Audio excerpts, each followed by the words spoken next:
Hello everyone and welcome to the Waffle Flower channel. Shannon here, and today I'm going to be showing you a different approach to take with your layering or your builder stamp sets. But first I'm going to show you some tips that I have for creating your own sentiments. I'm going to be using those two stamp sets I was showing you earlier. It's the Cutaway Alpha stamp set and the Be My Guest stamp set. I've got my Misty here. I'm going to use my Misty today, and I'm pulling off some of the letters from the Cutaway Alpha stamp set and positioning them over this grid which I made, this acetate grid, and my card base, which is underneath it. To the left, you'll see my kind of thinking about how I'm going to position these. So when I make sentiments, I count my letters. So Happily is going to be in this Cutaway Alpha stamp set, and then Ever After will be with the other stamp set, the Be My Guest stamp set. And I wanted to find the center point of Happily. So since it's 7 letters, the center point is right in the middle of that second P. And so that's kind of where I'm positioning my second P. But what you have noticed, probably have already noticed, that second P is actually an R. I'm using that R right now as a placeholder because the stamp set only has one of each letter of the alphabet, so there's only one P. So I'm using that R because it's approximately the same size and shape as that P. So it's going to serve as a really great guide to help me leave enough space for that P when I stamp my sentiment again, because I'll have just the right space to put that P in there later when I stamp the rest of my sentiment, I should say. So right now I'm just tweaking. So even though I found the center point of Happily, I still have to tweak and kind of move these letters around because letters are not all the same size. So as you can see, that I especially is very thin.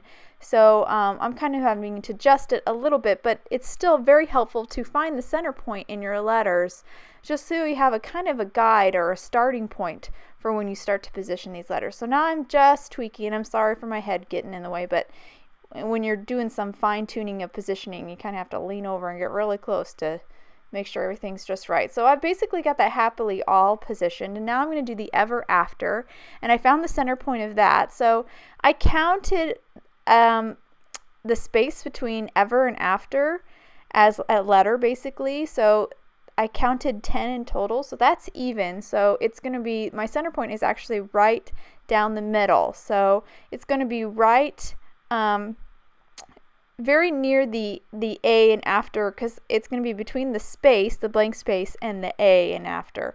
So that's kind of where I'm using that as a guide to help me position this. And you can see I'm counting too, that this is where the grid comes in handy. I'm counting the spaces above the Happily and below the Ever After, and there's actually 6 little little squares. So that's how I know there's 6 above and 6 below. So that's basically how I know it's right dead in the center. And to the right and the left of the sentiment, there are the exact amount of little squares too. So, and I'm just fine tuning now. I'm using one of those pokey tools to kind of help me. It's just something smaller than the tips of my fingers, so I can get in there and kind of get everything all straight and lined up. And that is it. So I'm going to fold it over and pick it up.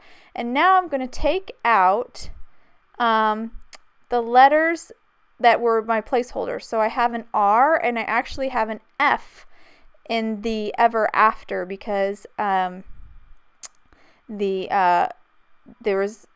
the Be My Guest is a great set because it has 2 of each letter, but I needed 3 E's even still. So what I'm doing right now is I'm just stamping this on a scrap piece of paper just to check it out, just to make sure, and it looked good. So I'm moving on to my card base, that teal that you saw earlier, stamping it in embossing ink, and then I'm going to pour on some gold embossing powder and then shake it off and heat set this. And I skipped this step, but I also put some anti-static, which you can kind of see on there, some anti-static powder, just to make sure all the embossing powder sticks to only where the ink is, the embossing ink is.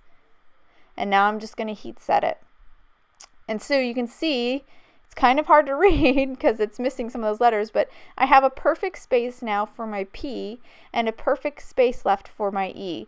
And I'm just showing you right now, I just stamped it again, so this is great, like, because it's on a Misty, it's great for multiple, so I just went ahead and stamped my partially completed sentiment on my other cardstock, which is just some yellow cardstock. And now I'm positioning the missing letters, that second P and that additional E in after.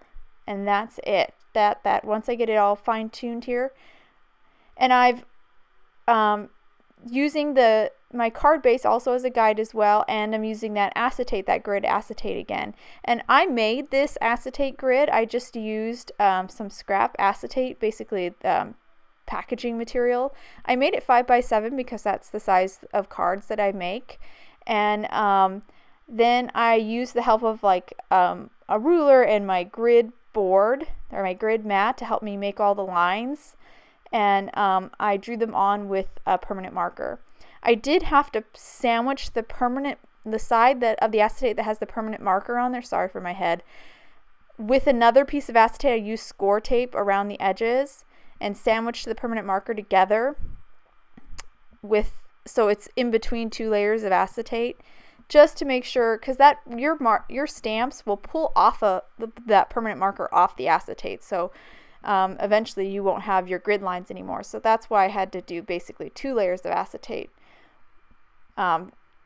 because that second layer is protecting the grids from my grid lines from my stamps. Okay, so now you see that all done, the sentiment's all completed. And I went ahead and did the white one as well. Same process. I'm just using white embossing powder instead of gold.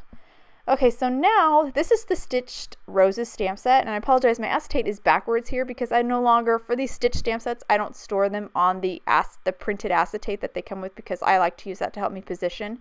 So I just put it away backwards, that's all. But I'm pointing out to you, I'm using the first rose, which is B1, the big rose. The first layer for that, B1 is the name of the stamp, and A1, which is the smaller rose. So there's B1, there's A1. And then I'm using the leaves as well. So I'm positioning them on the upper right corner of my card base. And I'm just going to use the leaves to kind of, get them even. But it's basically centered or on that corner. And what will happen is that once I get it all arranged the way I like it, I will eventually stamp this on the lower left corner as well, just by flipping my paper around, and you'll see all that. So now I got the leaves the leaves and the roses where I want them. I'm going to pick them up, and then I'm just going to practice it, flipped it around, and saw that everything looks good, nothing's covered up, and I'm ready to start stamping. So this is the stitched stamp set, which is it's a layering stamp set, so they have like 2 other layers to complete these stitched roses. But what I wanted to show you guys today is that you don't have to when you make cards, you don't have to use all the layers from the roses. That first layer is typically the layer that is most complete. Those are often complete enough of an image that you can still tell what they are even without the additional layers. So this rose has 2 additional layers. It's a 3-layer stamp set to make that rose. But just that first layer is complete enough you can really tell it's a rose. So I think that's a really fun thing to do. It kind of stretches these stamp sets. It gives you a different look, and it's also makes them a lot easier because now you're not fiddling around with positioning those other layers within those negative spaces. So just a fun option for if you want to make a fast card with your layering stamp sets. You don't have to always use all the layers, mainly if one of your layers is pretty complete of the image. So here I flipped my card 180 degrees, and now I'm stamping the lower, which it will be the lower left corner of the card with the roses again. Really easy. So the most time consuming thing here was the creating the sentiment. If you have a sentiment already that you'd like to use, these cards can be created really fast. If you just have a stamp that's a complete enough sentiment for you that you don't need to bother with alphabet stamps, just that and the single layer of the stitched roses is just really fast, and I think it leaves really pretty results too. So there, it's all heat embossed and set. Now I'm going to do one more thing. I'm going to take my, and see how nice the little stitches are? They look really pop with the dark background of the cardstock. And I went ahead and did the yellow one as well. So here I am going to just ink blend the edges with a darker shade. So it's in the same hue, but it's a darker, just an ink color that's a bit darker, teal. And I am just going around the whole edges and blending it, and basically keeping it darker at the very edge and then blending it lighter to the center. Just that kind of draws you in and brings you to focus, excuse me, on the sentiment. And just, I don't know, I just think it really is pretty, and especially since this card is pretty simple, this is just a nice, like, really makes it more elegant, makes it very pretty, very dramatic. And I'll just continue to go around here. And I also did this, so I've made several cards with this technique. I actually have 8 cards to share with you at the end. I made a card exactly like this, but I stamped it on white cardstock. And so instead of teal, excuse me, I stamped it and embossed it in gold, the stitched roses and my sentiment. And then I actually ink blended over the roses and the leaves with different colors of ink. And I think that's a fun way to kind of add some more interest to the card as well. And I'll show that to you when I'm all done at the very end of this video, so you want to stick around and see that, because that I think turned out really pretty as well. So I'm just about finishing up here, just darkening up the edges. And now I'm going to take a paper towel and I'm just going to go around over my gold embossing, and just kind of pick up any of that ink, that teal ink that was left on the gold embossing. Just cleaning it up here a little bit. And that's done. So I'll do the same thing to the yellow card with a darker yellow shade. And I'm using Distress Ink Scattered Straw, as you can see here, to just darken the edges. Really looks good on this yellow. I was really surprised how pretty that looked. It really brought it out. And then once I'm done blending the edges, I will just take that paper towel again, like I did with the teal card, and just clean up that embossing, the white embossing. And that one's done too. So both those cards are done. Now, of course, since I can't help myself, I've made some more cards. I took the stitched cacti stamp set, and I was pointing to that largest cactus. That's the first layer of the cactus.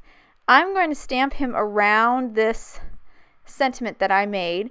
It says Fiesta Time, and I made this with the Cutaway Alpha and the Be My Guest stamp set. So same stamp sets again as before, just different sentiment, and I followed the same steps as before for centering and getting it in the right spot.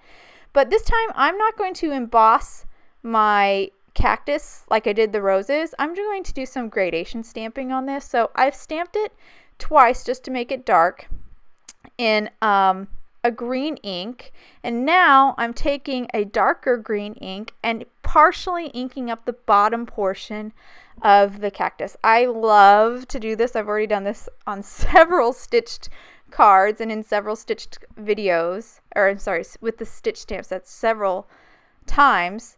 I really like doing that gradation. So here's the card completed with all the cacti there with their gradation. I just stamped it repeatedly around the edges. That Fiesta Time is embossed just like the sentiments were in the other cards, the roses, but I used some pink embossing powder for that one, some bright pink. Okay, so now that I've done with the cacti, I'm going to take the flower right there. See, there's the flower that goes on top of the cacti, and one of the little expressions, that little cute little smiley face with the squinty eyes.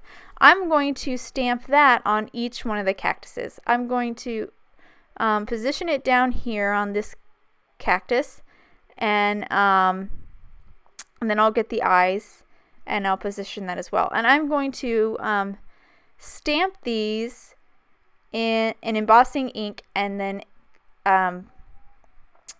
and emboss them in that bright pink embossing powder, just like I did on the sentiment.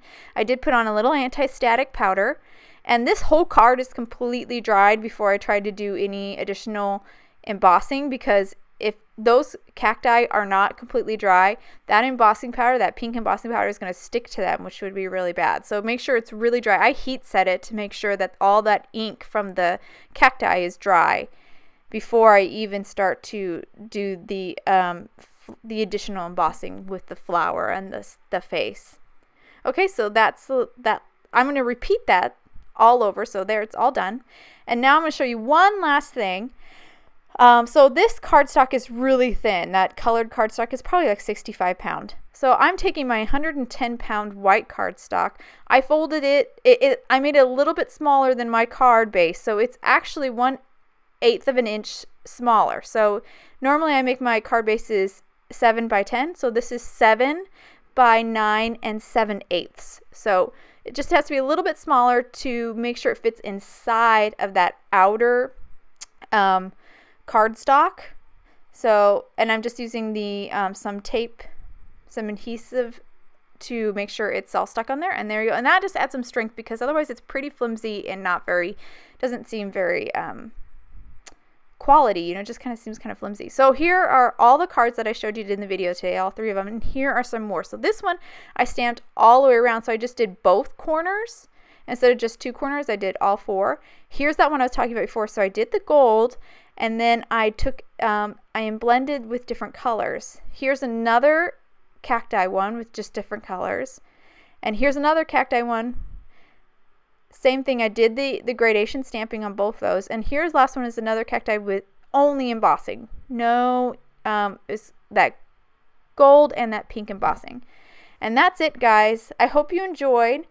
For more product info, please visit waffleflower.com, and you can follow us on YouTube, Instagram, and Facebook for more creative ideas. Thanks for stopping by today, guys, and taking time out of your busy schedules to watch one of my videos. I hope you enjoyed.